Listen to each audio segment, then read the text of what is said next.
Hello दोस्तों, स्वागत है आपके अपने चैनल कहानियों का सफर पर।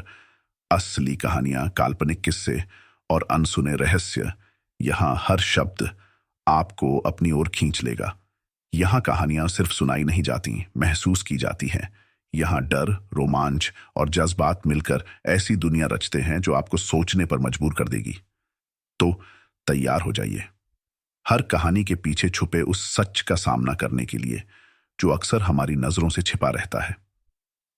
आज हम आपके लिए प्रस्तुत करने वाले हैं एक बहुत ही उम्दा लेखिका फरहा खान अनाबिया की लिखी रहस्य और खौफ से भरी एक शानदार कहानी, राज, खून और भूख की कहानी, पार्ट 1। हल्की हल्की बारिश की बूंदों ने अब तेज मूसलाधार बारिश का रूप ले लिया था। दूर तलक बारिश की लहरियां या रास्तों को हमागोश कर चुकी थी। मौसम बिल्कुल धुंधला हो गया था।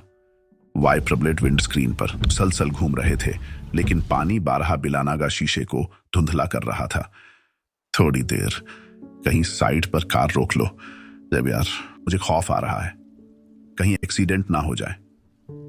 बाहर का मंजर अब दिखाई देना मुश्किल हो रहा था। साथ में फ्रंट सीट पर बैठी नायला ने खौफजदा से लहजे में कहा, डरने की क्या बात है नायला, पहाड़ों वाले इलाकों और जंगल में तो बारिश का सबसे बड़ा एडवेंचर होता है। पिछली सीट पर मौजूद साइमा और मिराज एक साथ बोले थे, ज़ेवियर अगर उसकी बात मान भी लेता तो अब यह लोग नहीं मानने देंगे। नायला ने बेचारगी से निगाह घुमाते हुए उन लोगों को देखा। फिजा खामोश ही थी। उसे ना गाड़ी के रुक जाने से फर्क पड़ता था, ना चलते रहने से। बस च्युइंगम चबाते हुए अपने मोबाइल में खोई हुई थी, जो कि उसका अक्सर का शौक था। यार, जब मैं तुम्हारे साथ होता हूं तो तुम डरने की बातें मत किया करो, ज़ेवियर ने भी दोस्तों की हाँ में हाँ मिलाते हुए कहा। नायला की नजरें अब अपने मंगेतर पर ठहर गई थीं, जो कार ड्राइव कर रहा था। साथ उसके बैठा था, लेकिन साथ देता हमेशा दोस्तों का था। यह तो शुरू से ही होता आया था। नायला ने गहरा सांस खींचकर चेहरा सीधा कर लिया। बारिश अभी भी अपनी रफ्तार बढ़ाने पर ही थी। पता नहीं उस रोड पर उनके अलावा भी कोई दूसरी कार थी या नहीं, क्योंकि आगे पीछे कुछ भी नजर नहीं आ रहा था। बस गोया एक उनकी इकलौती कार थी जो अजीब सी बरहती हुई धुंध में आगे चलती चली जा रही थी। मौसम हर एक लम्हे खराब हो रहा था और नायला की धड़कन भी साथ साथ डांवाडोल हो रही थी। एक तो सफर भी कम ही करती थी और ऊपर से ऐसे पहाड़ियों और जंगली इलाकों का तो कभी नहीं किया था। लेकिन जब से ज़ेवियर से उसकी मंगनी हुई थी, तब से यह उसका तीसरा सफर था, और वह भी इतना एडवेंचर कि नायला तो सहमी जा रही थी। ज़ेवियर और उसके दोस्तों को तो ऐसी ही हरकतें करना पसंद था। जरा नायला का चेहरा तो देखो, कैसे हवाइयां उड़ी हुई हैं। ज़ेवियर ने हंसते हुए अपने दोस्तों से कहा। वह भी आगे झुक झुक कर उसका चेहरे देखने लगे और हंसने लगे। वह भी मुरबतन मुस्कुरा दी। ज़ेवियर ने उसका हाथ थाम लिया था। मेरे होते हुए तुम्हें डरने की कोई जरूरत नहीं मेरी जान। उसने उसका हाथ करीब करते हुए लब उसके हाथ पर रख दिए थे। उसका लहजा अजीब सा मध्यम था। उसकी आंखें नायला की आंखों पर गर गई थीं। आंखें थी कि गोया कुछ और कह रही थी और लब कुछ और बयां कर रहे थे। न जाने कौन से रास्ते थे और कौन से दिल थे इन दोस्तों के, जो उन्हें ना ऊंचाई से खौफ आ रहा था और ना बिगड़े हुए मौसम से। और तो और इन लड़कियों को भी तो बहुत मजा आ रहा था। खक पड़े ऐसे एडवेंचर पर कि जान हलक में अटकी रहे। उसके बाद नायला ने किसी से कुछ कहा नहीं, लेकिन उसका जहन और दिल बिल्कुल इस रंग में रंगने से इनकारी थे। उसे तो बस खौफ आ रहा था। वह लोग तो ढीठ थे, लेकिन बेजुबान कार इतनी भी बेखौफ नहीं थी कि उन लोगों की तरह बस कुछ भी सोचे बिना आगे बढ़ती रहती। आखिरकार उसने भी एक जगह हथियार डाल दिए और धचकियां लेते हुए रुक गई। यार, अब क्या हुआ? सब एक साथ बुरी तरह बदमजा हुए थे, और नायला के लिए यह दूसरी बुरी खबर की तरह था कि ऐसे खराब मौसम में कार खराब होना मजीद परेशान कर देने वाला अमल था। उत्तर के देखना पड़ेगा। ज़ेवियर ने अपनी जानिब वाला खिड़की का शीशा नीचे खींचते हुए हल्की सी गर्दन बाहर निकालने की कोशिश की थी, लेकिन उसके पहले ही शीशा नीचे खिसकने से धुआंधार बहते पानी को कार के अंदर आने का रास्ता मिल गया था, जिसकी छींट ज़ेवियर के ऊपर भी आई थी। अबे यार, जेवियर पहली मर्तबा उलझा था। उसने जल्दी से शीशा वापस चढ़ा दिया। नायला अभी तक खामोशी से इस मंजर को देख रही थी। बाहर निकलना मुझे नहीं लगता कि सेफ होगा, नायला ने फिक्रमंदी से कहा। जेवियर की बेजार निगाह इस वक्त उसकी जानिब घूमी थी, जिससे वह समझ गई वह उसकी डरपोक तबीयत से आजीज हुआ है, इसलिए लब भींचकर चेहरा सीधा कर लिया। उसे भी क्या जरूरत है इस आदमी की फिक्र करने की? उसने भी भवें उचकाई थी। मैं देखता हूं। जेवियर को तो बारिश के पानी से एलर्जी है। महराज ने अपने बैग से टॉर्च निकालते हुए डोर खोला और कहता हुआ बाहर निकल गया। तुम्हें बारिश नहीं पसंद? नायला की इत्तीला पर यह नया इजाफा था, इसलिए उसने हैरानी से पूछा। जेवियर ने इस बात में सिर हिलाया और अपनी कलाई पर अपने जैकेट की आस्तीन खींच ली थी, जहां पर बारिश की चंद बूंदें पड़ गई थीं और अजीब से निशान उभर गए थे। नायला उन्हें नहीं देख सकी थी, लेकिन पीछे बैठी शिजा ने व्यू मिरर से वह बारीक बारीक निशान देख लिए थे, जिनसे हल्का सा धुआं उठा था। उसकी बेफिक्र तबीयत में कोई बदलाव नहीं आया, उल्टा वह चविंगम का बबल फुलाने लगी थी। महराज बाहर निकल गया था और बोनट उठाकर कार में आई दिक्कत की खोज करने लगा था। उसने कुछ चीजों को सही करते हुए जेवियर से कार स्टार्ट करने के लिए कहा। जेवियर ने कई मर्तबा कोशिश की, लेकिन कार किसी घोरहे की मानिंद हिनहिनाते हुए खामोश हो गई और ज्यों की त्यों अपनी जगह खड़ ही रही। कुछ ही देर बाद वह बोनट गिराकर वापस आ गया था। अब क्या करें? रात यहीं कहीं गुजारनी पड़ेगी। इस तरह कार में बैठे रहना सेफ नहीं होगा। रोड पर कुछ नजर नहीं आ रहा।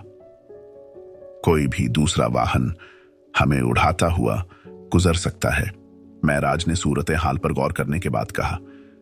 सबके बीच चेमगोइयां शुरू हो चुकी थीं। कोई कार में ही रुकने पर रजामंद था, कोई बाहर निकलकर ठहरने के लिए किसी जगह ढूंढने पर जोर दे रहा था। उस तुम्हारा क्या कहना है? जेवियर ने बेजार बैठी नायला को टोका था। उसका लहजा नर्म था। वह समझ गया था कि वह उसकी नागवार निगाह पर बुरा माने बैठी है, तभी चुप है। मैं क्या बताऊं? जैसा आप सबको ठीक लगे, नायला ने शाने उचकाते हुए कहा तो जेवियर सब दोस्तों की तरफ देखने लगा। महराज की बात सही है। इस धुंध में कोई भी सवारी हमें टक्कर मारकर गुजर सकती है। किसी को कुछ नजर नहीं आ रहा, यानी वह भी बाहर निकलकर कोई ठिकाना ढूंढने का ही सोच रहा था। नायला भी इसी में बेहतरी समझ रही थी, लेकिन तुम्हें तो बारिश के पानी से एलर्जी है। शिजा इस सफर के दौरान पहली मर्तबा किसी मसले में शरीक हुई थी।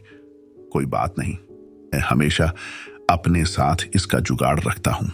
उसने डेस्क बोर्ड से एक पैकेट निकाला और उसमें से बारीक सा रेन ड्रेस निकाला, जो उसके पूरे जिस्म को कवर कर सकता था, जिसके साथ एक हुड भी जुड़ा हुआ था।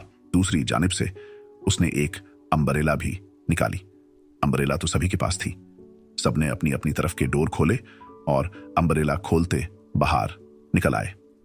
जेवियर ने रेन क्लॉथ्स भी पहना हुआ था और अम्ब्रेला भी इस तरह थामी हुई थी कि उसके चेहरे पर पानी की छींट ना आए। तूफानी बारिश के साथ हवा भी खासी तेज थी, जिसका रुख इसी तरफ था। पानी हवा के साथ थपेड़े की तरह चेहरे पर लग रहा था। घने दरख्त, जंगली रास्ता, कंकड़ी जमीन और गड़गड़ाते बादल माहौल को डरावना बना रहे थे। थोड़े थोड़े वक्फे के बाद चमकती बिजली बारहा दूर तक का रास्ता सुझा देती थी, वरना सबके हाथ में टार्च की रोशनी इस अंधेरे में बहुत महीन महसूस हो रही थी। इसी चमकती बिजली के दरमियान में काफी देर चलने के बाद एक बड़ा सा हवेलीनुमा घर नजर आया था, जो गोया बिजली के साथ ही अचानक से उस जगह आ धमका था। शुक्र, नायला ने अंदर ही अंदर शुक्र भेजा। चलो चलकर देखते हैं, इस हवेली में कोई रहता है या नहीं। आज की रात यहीं काटनी पड़ेगी। जेवियर ने हवेली का बड़ा सा गेट खोलते हुए कहा। सभी उसके पीछे पीछे हवेली के बाहरी अहाते में दाखिल हो गए थे। बड़ा सा बाग का अहाता लंबी लंबी घासों से भरा हुआ था, जो शायद बरसात में काटी नहीं गई थी। भारी भरकम धूलें इस वक्त दरवाजे से कीचड़ की तरह टपक रही थीं। शायद काफी अरसे से कोई रहता नहीं यहां। नायला को तो यही लग रहा था। आखिरकार कुछ तो सफाई होती, अगर कोई रहता हुआ होता तो। थोड़ा डर तो लग रहा था, मगर इस वक्त मजबूरी थी। जेवियार ने रिंग बेल पर हाथ रखा था। रिंग बेल उस जानिब जोर से चीखी थी जो उस वक्त हवेली के सन्नाटे में बिखर गई थी। थोड़ी देर के बाद ही दरवाजा खुल गया था। एक अधेड़ उम्र औरत सादे से लिबास में उन सबके सामने थी। आंखों में भरा हुआ सा काजल और माथे पर चौड़ी सी बिंदी, खुले हुए बाल। हम मुसाफिर लोग हैं। खराब मौसम में गाड़ी खराब हो गई। क्या हम एक रात के लिए यहां रुक सकते हैं? जेवियार की बात काटकर वह औरत पहले ही रटा रटाया जुमला बोलने लगी थी। वह सब एक साथ एक दूसरे की तरफ देखने लगे, जबकि जेवियार थोड़ा झेंप सा गया था। जी, लेकिन आपको कैसे? हा? क्योंकि यहां इस मौसम में इस वक्त जो भी मुसाफिर आता है उसकी यही परेशानी होती है। अंदर आ जाओ सब बच्चे।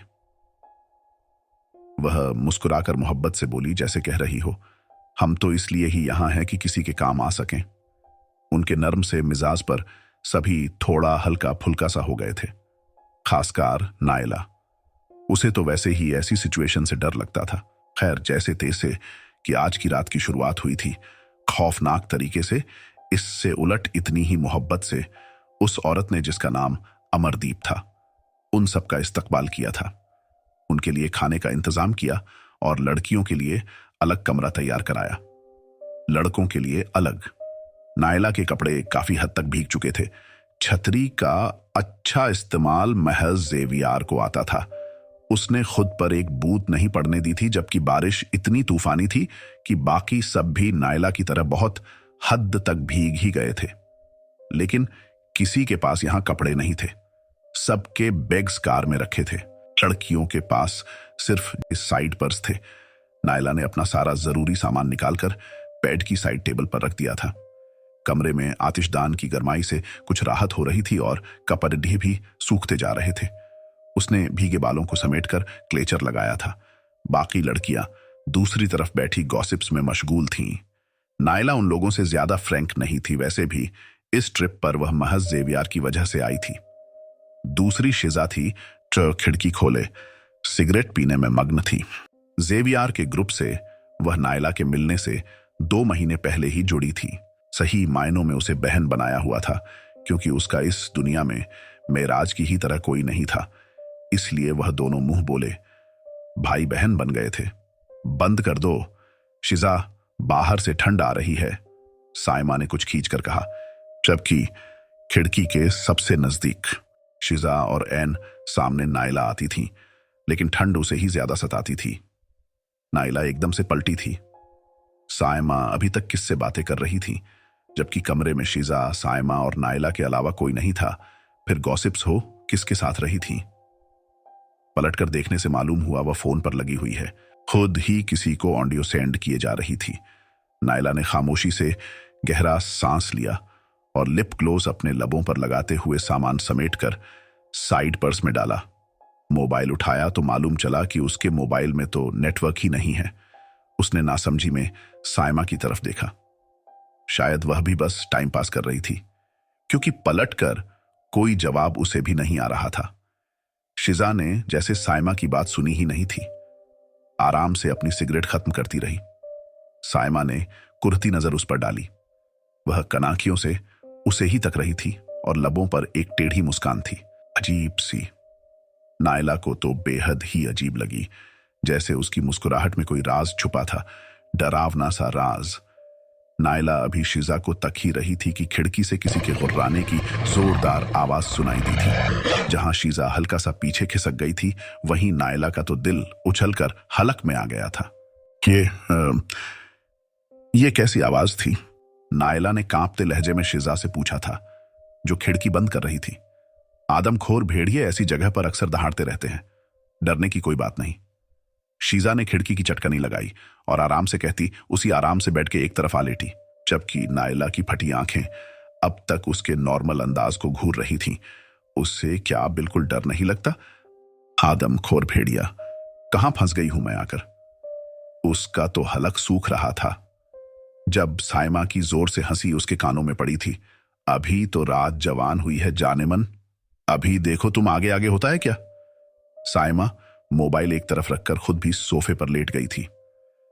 नायला कुछ पल उसके मानिखेज अंदाज को समझने की कोशिश करती रही, फिर उसे एक मजाक समझकर सर झटकते हुए खुद भी लेट गई। कुछ ही देर बाद उसे नींद की देवी ने अपने आंचल तले छिपा लिया था। कमरे की सुकुनदेह फजा में अचानक से कोई छाप सी हुई थी। नायला की नींद एक झटके में टूटी थी। वह बंद आंखों के साथ बेजार सी हो रही थी। जाने कितना वक्त हो चुका था उसे सोते सोते। उसने करवट बदलते हुए आंखें खोल दी थीं। उसने देखा कि शीजा उसके पास नहीं थी, शायद वॉशरूम गई थी। नायला ने सोने की कोशिश की। कुछ देर वह करवट बदलती, मगर जाने क्या अचानक से बदन को बेचैनी लग गई थी।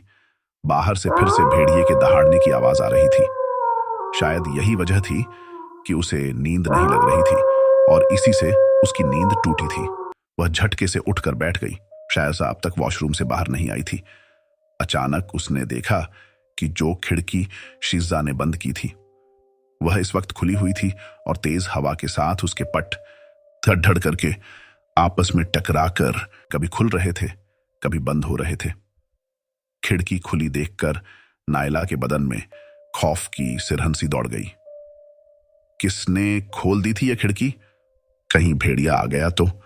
डर तो उसे उस तरफ जाते हुए लग रहा था, लेकिन शीजा जाने कितनी देर में बाथरूम से आए। वह इतना इंतजार नहीं कर सकती थी। वह बेड से उतरी और उसका ध्यान गया कि सायमा भी सोफे पर नहीं थी। इस बार नायला को सख्त किस्म के खौफ ने जेर असर किया था। दोनों एक साथ तो बाथरूम नहीं जा सकती, फिर यह दोनों थीं कहां? कमरे में खुद को तन्हा पाकर नायला की धड़कन गोया रुकने लगी थी। बाहर मौसम खराब और भेड़िए के गुर्राने की आवाज के साथ एक गैर और इतने बड़े कमरे में तन्हाई ने उसकी रगों का खून किसी हद तक सुखा दिया था। लेकिन हिम्मत करके वह खिड़की के पास पहुंची थी और दोनों पट थामते हुए जल्दी से उन्हें बंद करने लगी। लेकिन अचानक ऐसा लगा दोनों पट बहुत भारी हो गए हैं, जिन्हें बंद करना उसके बस की बात नहीं थी। शायद हवा का जोर बहुत ज्यादा तेज था। वह फिर से कोशिश करने लगी थी, लेकिन कामयाब नहीं हो सकी। उसी वक्त बाहर से कोई चीज गिरने की आवाज आई थी। नायला का दिल सीने में ही ठहर सा गया। उसने पलटकर दरवाजे की तरफ देखा, जो अब तक बंद था। ऐसा लगा था कोई किसी भारी चीज से टकराया है और साथ में गिरा है। नायला का सारा ध्यान अब कमरे के बाहर से आने वाली उस आवाज पर था और खिड़की को वह भुला चुकी थी। उसके क्युदम भले ही मनोवजनी हो रहे थे, लेकिन आखिरकार दरवाजे की तरफ उठ रहे थे। आपको हमारी यह कहानी कैसी लगी हमें कमेंट करके जरूर बताएं, और आपकी अपनी पसंदीदा कहानियां किस तरह की हैं वो भी हमें जरूर बताएं। आगे के पार्ट्स को सुनने और रहस्यों को जानने के लिए हमारे चैनल को सब्सक्राइब करें, और कहानी अच्छी लगी हो तो लाइक शेयर भी करना ना भूलें।